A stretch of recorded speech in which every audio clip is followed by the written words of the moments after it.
या बातमीचे प्रायोजक आहेत quality chicken centre wholesale and retail.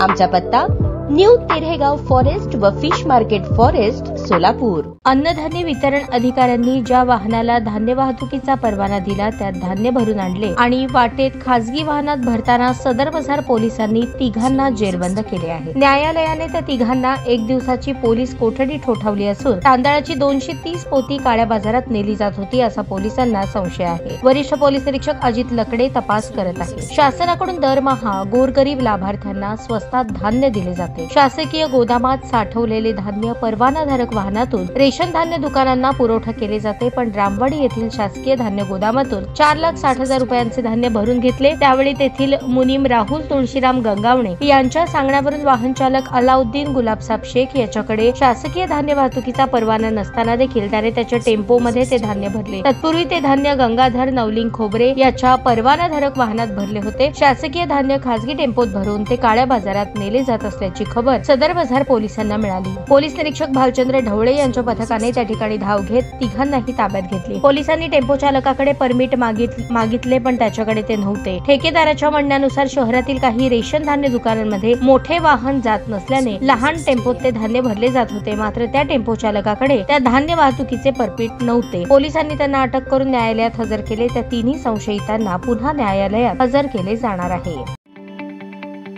ताज्या बातम्या पाहण्यासाठी प्राईम महाराष्ट्र न्यूज चॅनलला सबस्क्राईब करा।